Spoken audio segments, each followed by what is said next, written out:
Hello Guardians, it is Ebontis here, and as much as I want to talk about and speculate mods and Armor 2.0 that just got dropped in the TWAB, next week that stream is coming, so I figured I've speculated enough previously from one frame of video. I can break apart a GIF, but it's still speculation. So, let's talk about something when it comes to Shadowkeep that actually have kind of some thoughts and ideas, and I really want all of your ideas. When it comes to what we have coming in the future, we don't know everything we're getting. We know armor is going to be a big piece. We know we've got a dungeon. We know we've got raid. We know we've got a new area on the moon. What we don't know too much about is, and haven't seen a lot on, are strikes.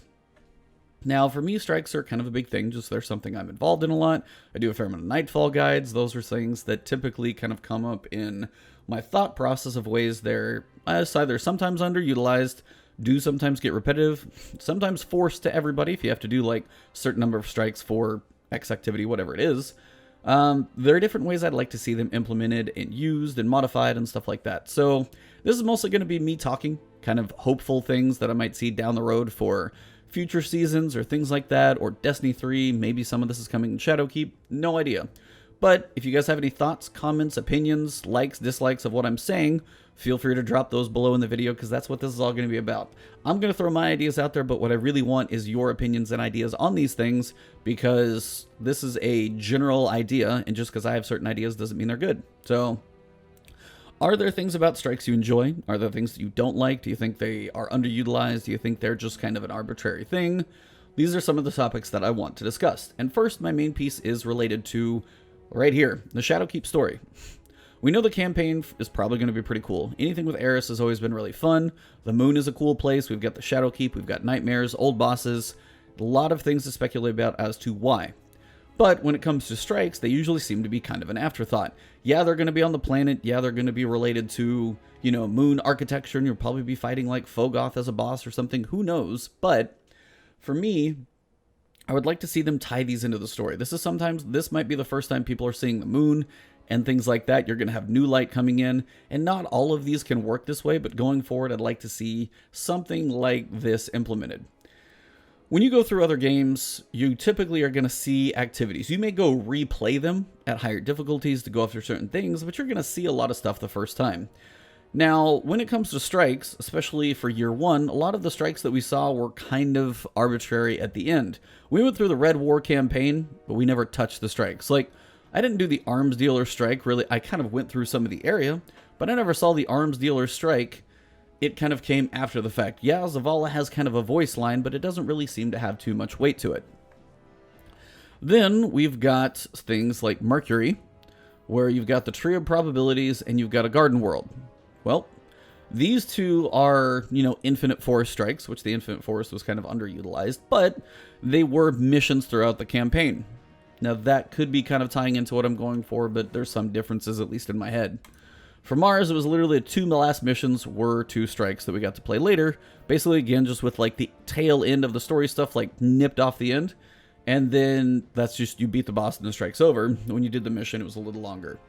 So when it comes to these two, when it comes to the strikes like Will of the Thousands and, Strange Train, yeah, you gotta go fight the Necromancer before he completes his ritual. Okay, the Worm God is here. We gotta go take out Zal. Those are some story related to Mars, but the Warmind campaign, while it's okay, the campaign really wasn't the best. I'm hoping when it comes to Shadowkeep that this campaign is something we all really, really enjoy. Forsaken was amazing, like really well done personally. So I'm looking forward to them trying to implement this in a better way. And don't just slap on the end or the middle. This is a bigger piece. Now, when we went through and did the Tangled Shore campaign, really what it ended up being is a couple intro missions. You had your adventures through the Barrens, and then you ended up with about two missions afterwards that kind of led you into the Dreaming City. Now, Dreaming City was cool, but I don't expect this to be that big. But we never really went through and did the Hollowed Lair strike. We never did the Warden of Nothing. Those came later. Now, what I would like to see for Shadowkeep, we have 14 strikes right now. We actually do have quite a few in a game that's been open for a while. And the people coming in with new light get to play all 14 of those. I have some choices about changing the old ones, but we'll get to that in a little bit. But the way they're used in the current campaign coming up, like in Shadowkeep, say the campaign is, I'm going to ballpark it 7 to 8 missions, maybe closer to 6 to 8, somewhere in there. I don't expect it to be 4. That would feel ultra short for something as good as Eris and what she's capable of, like, doing with the story. But I also don't see it being, like, 15 pieces long either. So, somewhere in that 6 to 8 range is probably where I would speculate. It's just a guess. But take an 8-story campaign, or even 6. It really doesn't matter. Your first mission for sure is going to be land on the moon, talk to Eris, establish her as like an NPC, all that's going to be your intro. Then say you have like 2 missions, okay? Then it says, before we can continue our investigation into these nightmares of Eris, we need to go into this other side of the moon because we've, caught a problem. It's going on, and we need to, like, establish this strike because messing with the investigations, we're not getting these right readings, whatever's going on, we need to go down here, see what's going on.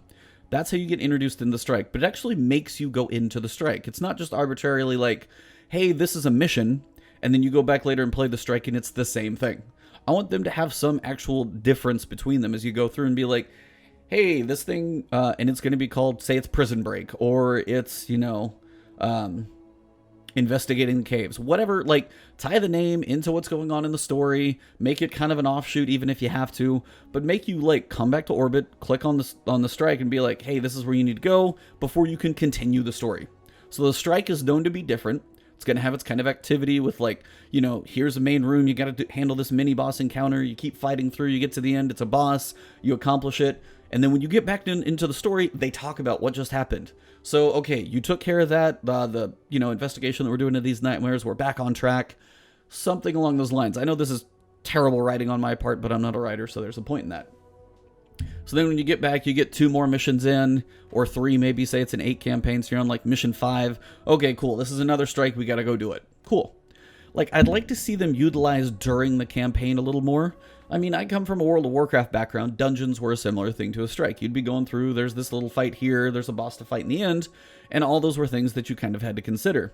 But as you were leveling your character up, you'd get to, like, say you were level 60. You'd start down here and you'd be like level 10, 12, 15, and in this strike, you'd be like, hey, I could run this thing a couple times.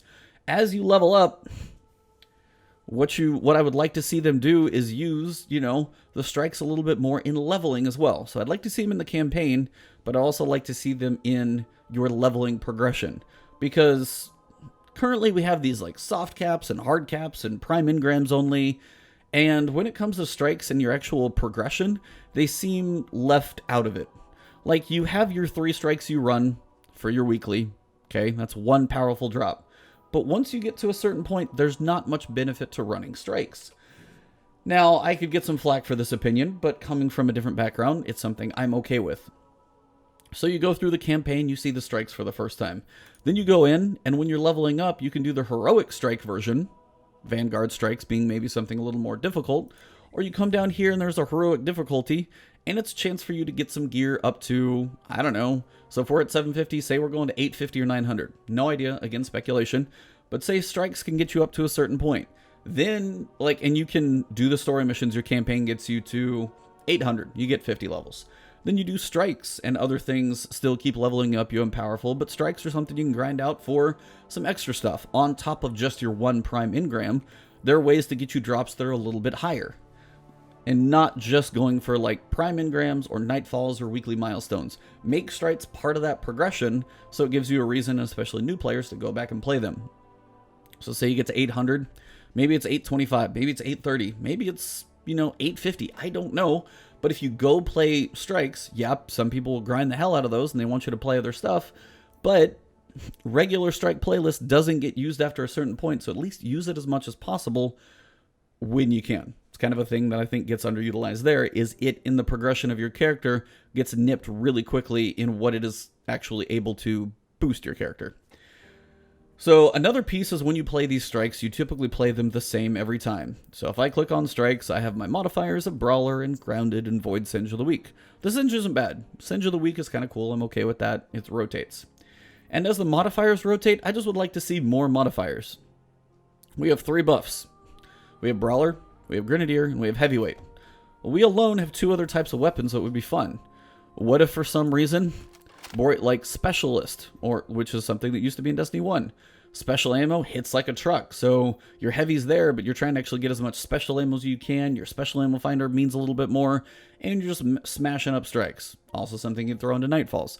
Same thing with small arms is what it used to be called, but even primary ammo or whatever you want to call it, you know, basic arms instead of specialist, your primaries hit twice as hard. So as you're sitting there like wailing on bosses, it's like, damn, scout rifles actually hit pretty hard. They're high impact, and my pulse rifle's not bad either. When you hit rampage, it's going crazy. So I would like to see more modifiers thrown in to give us more variety, because we inevitably end up having to do strikes for whatever it is. The Solstice armor, we had to do strikes. Some events, you need to go level this thing up and go do 10 strikes here or 25 strikes for a triumph. All of those things, at least when I play the strikes, I would like to have some variety to the content itself. And that brings me back to, finally, the reason to run any of these strike playlists or even Nightfalls as well. And that's the incentive of what is at the end of the strike. So if I kill a boss and I just get a powerful gear drop, I could get who knows what from it. I could get another of like the same sword that I've got 16 times. I could get prodigal gear gauntlets or something, and they don't mean squat to me. Most people, when you go into a certain activity, want to get something out of it. For one, that makes you feel more powerful, and two, either shows that you accomplished it, or at least gives you benefit for running it, that you can only get it in a certain place. Strikes, while you have strike exclusives, which are Nightfall exclusives basically, a lot of the old ones don't really matter too much. Take Duty Bound, for example. Say Savathun's song comes up on the Nightfall playlist. Okay. If I run it, and even if I get the strike exclusive to drop, it's an old weapon. It's an auto rifle, which doesn't have much love anyway. And the perks on it aren't that great. And you're not going to have god rolls on everything, but strike exclusives could be at least a little better in the right direction.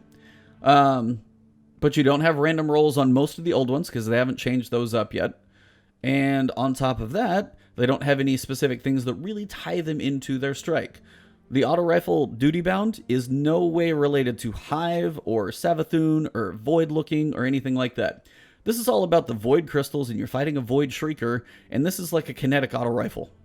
We don't have like at least a Void auto rifle that comes from this thing that has a bit of a Hive texture to it, so it looks cool when you get the drop in there, and it has exclusive, like, you know, 10% extra Void damage to Hive or something. Something like that to say, hey, I ran this strike, this weapon looks like it came from the strike, it does a little more in this strike specifically, much less to just Hive in general, and it's something that's worth grinding for because it has benefits in multiple places, not just one.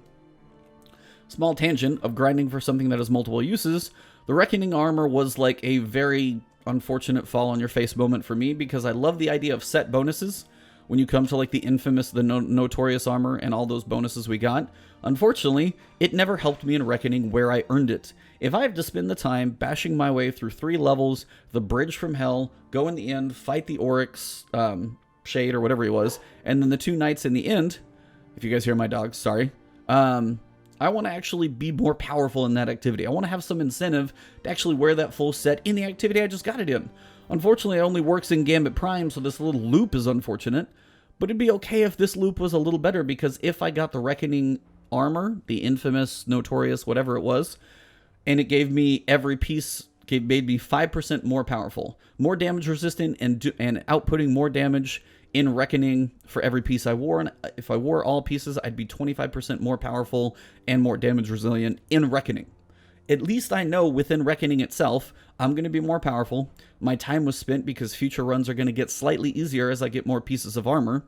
And if I do want to grind out other sets, at least I know I've got my initial set that I can be powerful while I grind, because I already spent enough time to grind out a full set between RNG and rolls and everything else, make me more powerful in certain activities. Maybe this doesn't specifically carry over into strikes, but set bonuses are a thing that you really should get some benefit in where you earn those things. Same thing with raids, raid-specific perks. I wish those would come back. But when it comes to strikes, we unfortunately have Nightfall rewards that are truly just cosmetics. I mean, we're talking about Eververse type stuff. You've got ships.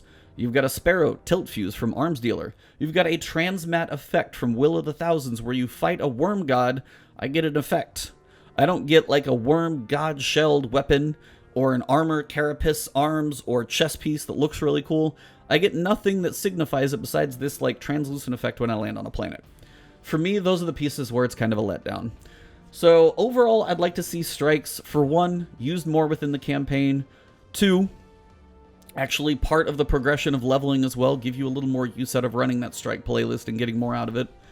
3, I'd like to see them actually have better rewards and 4 more modifiers. So, and just more variety when it comes to running those activities. So that is my rant about strikes. Let me know what you guys think down below in the comments. As I said, I'm really looking to see what you guys have opinions about them. I know we have a lot of strikes, but if there are ways to mix them up, make points better, if there was skeleton key chests at the inn that you could earn pieces for, D1 did stuff like that before as well. Let me know your thoughts below. If you enjoyed the video, drop a like below. Leave a comment if you have any questions about just anything else coming up in the future. Armor 2.0 stream is next week, so I will definitely be talking about that one as soon as I can watch it. But all in all, I think most of you guys know where to find me. If you haven't followed me yet, you can find me on Twitter and Twitch as Ebontis. Follow me there. Usually I'll post up if I'm going live on stream, because sometimes it's at random encounters. I don't have quite a set schedule, but I do need to work on that. But right here on YouTube is where most of my content is at. So if you do enjoy the content, please hit that subscribe button. It's a nice way to help support the channel. It's pretty free to you. And if you really want to see when new videos come out for me, that little alert bell next to subscribe definitely helps my videos make it to you a little more readily with that YouTube algorithm. So thank you all for your support lately. The channel continues to grow, and I only have all of you to thank for it. So Shadowkeep is coming. Look forward to everything that thing is going to bring, and we have a lot to talk about in the coming weeks. So I'll see you soon. Enjoy your week, grind, solstice, everything you're working on, and I'll see you soon.